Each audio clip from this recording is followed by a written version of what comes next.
Esteja convosco. Ele está no meio de nós. Proclamação do Evangelho de Jesus Cristo segundo Lucas. Glória a vós, Senhor. Naquele tempo, disse Jesus a seus discípulos: haverá sinais no sol, na lua e nas estrelas. Na terra, as nações ficarão angustiadas, com pavor do barulho do mar e das ondas.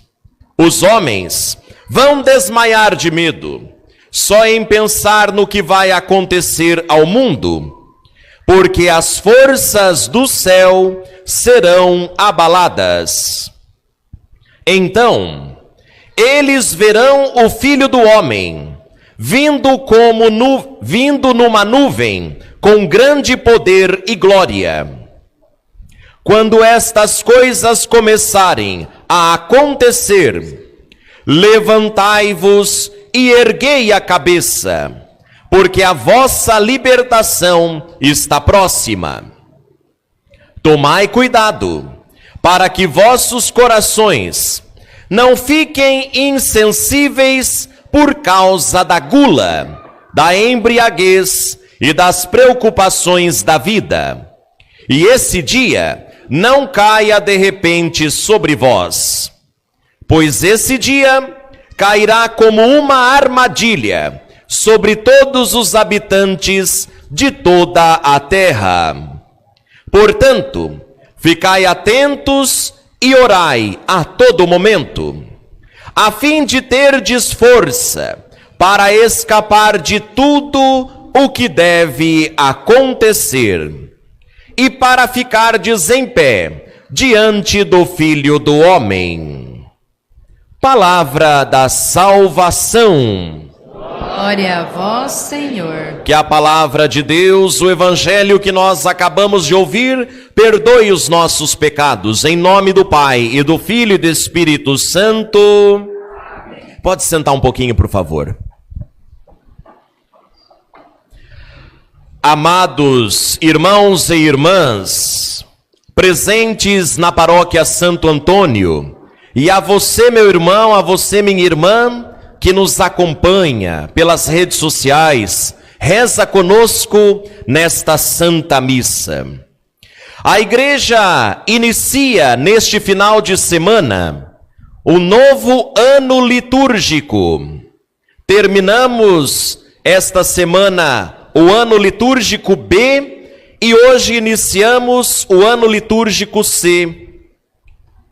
E o ano litúrgico, ele começa com o tempo do advento, como nós anunciamos no início.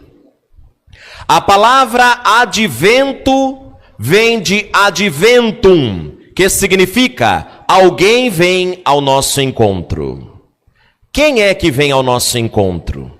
Aquele que todas as nações desejam, aquele que foi prometido pelos profetas nas Sagradas Escrituras.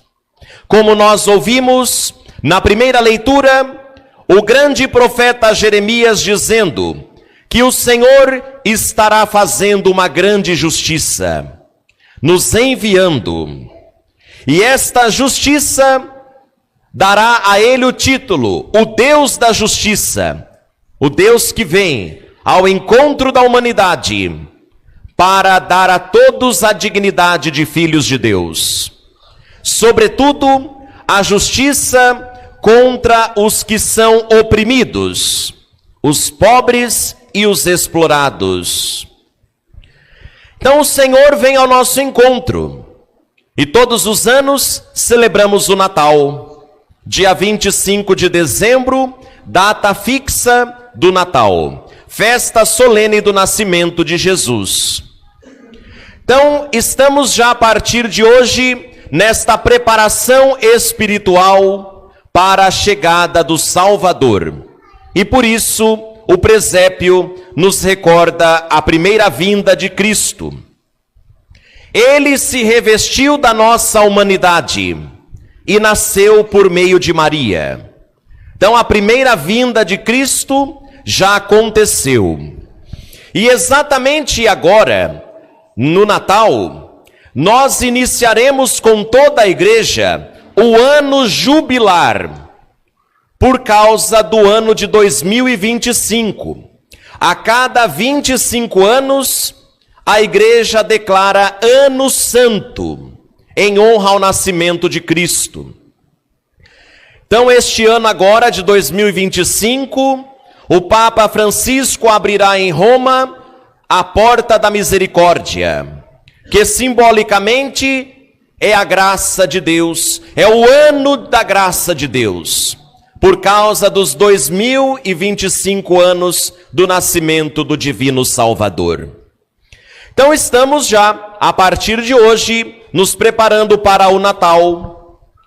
As nossas comunidades hoje também iniciarão com a bênção do envio a missão da novena de Natal.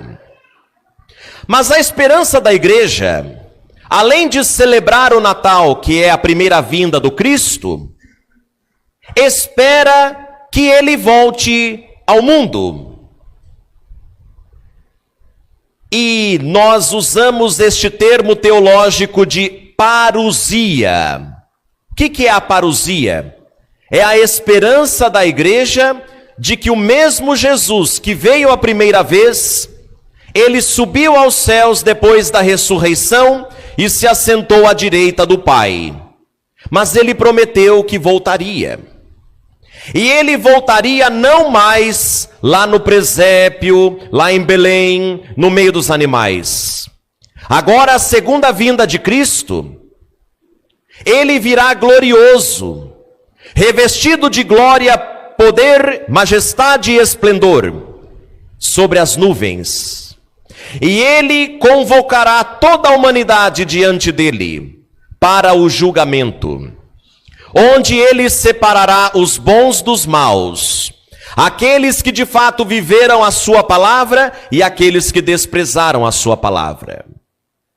E nós, todas as vezes que professamos a nossa fé, nós dizemos isso: ele virá para julgar os vivos e os mortos, e o seu reino não terá fim. E é este o tema do evangelho de hoje. O Senhor Jesus está nos preparando para a sua segunda volta, para a sua segunda vinda. Só que nós não sabemos nem o dia e nem a hora. Nem mesmo os anjos do céu sabem, somente o Pai. Então ele deixa falado: preparai-vos, levantai vossas cabeças, buscai a vida de conversão, permanecei firmes, para que quando o Senhor voltar, ele vos encontre. Então é esta a espiritualidade do advento, é a preparação para o Natal, para celebrarmos a primeira vinda, mas é também celebrar a esperança da igreja, de que o Senhor voltará para realizar a sua obra de justiça. Então hoje o apóstolo Paulo nos dá um caminho a seguir neste tempo de espera. A segunda leitura, tirada da carta aos Tessalonicenses, nós ouvimos o próprio São Paulo dizendo do dia do Senhor, o dia da vinda de Jesus Cristo. E ele aponta o caminho da santidade. Todo aquele que espera não pode esperar de qualquer jeito, porque aquele que vem é o mais importante de todos. E a dica de Paulo é isto: que nós busquemos a santidade. E o que é a santidade? A santidade é viver os mandamentos de Cristo. É viver aquilo que ele já nos ensinou. É aquilo que está no Evangelho. O amor a Deus e ao próximo. Aí está toda a essência da lei de Deus, o amor. Então aquele que vive de fato a palavra de Deus está vivendo um caminho de santidade. E Jesus, ele espera isso de cada um de nós, para que assim possamos ter uma vida que de fato agrade a Deus. Não uma vida envolvida no pecado, não uma vida envolvida nos egoísmos e, como Jesus disse, na gula, na embriaguez, nos prazeres do mundo, mas uma vida correta, santa. É isso que Deus espera que cada um se decida. Então, o tempo do advento é um tempo favorável para crescermos nesta santidade. De que forma? Primeiro, uma boa confissão. O tempo do advento é um tempo da graça de Deus que vem nos preparar. Nada melhor do que este tempo para uma confissão sacramental. Fazer um bom exame de consciência, ir até o sacerdote e confessar os pecados. Ali está a presença de Cristo que dará o perdão. E nós teremos um dia especial aqui na nossa paróquia, que será o dia do mutirão de confissões, dia 10 de dezembro, às 20 horas, lá no Barracão, onde todos os padres da forania estarão à disposição da nossa comunidade para atender às confissões. Então não podemos perder a graça que será derramada neste dia. A confissão é um meio eficaz de alcançarmos a misericórdia divina através da nossa humildade em entregar a Jesus os nossos pecados e receber dele o perdão. Então, o tempo do advento, representado pela cor roxa, nos recorda a necessidade da conversão. Depois, o tempo do advento é tempo de oração. A novena de Natal é um grande e belo caminho para nos prepararmos espiritualmente para a vinda do Senhor. Então você pode fazer a novena de Natal, participando do grupo do seu bairro, fazendo com a sua família, participando talvez com a Pastoral do Menino Jesus, que já está se organizando para ir em 9 casas. Quantas oportunidades nós temos para preparar o nosso coração pela oração. Depois, a terceira dica para um bom advento é a prática da caridade. Nada melhor do que partilharmos o que temos e o que somos com os irmãos. O tempo do advento, o tempo do Natal, é tempo de praticarmos a caridade. É final de ano, todos nós podemos partilhar algo com alguém. Então vamos buscar estes 3 caminhos, estas 3 práticas, já nesta primeira semana, para que assim tenhamos um advento muito abençoado. Que o Espírito Santo nos ajude, para que estejamos firmes, fiéis e esperançosos, para alcançarmos o Senhor que vem ao nosso encontro. Por Cristo, Senhor nosso. Amém.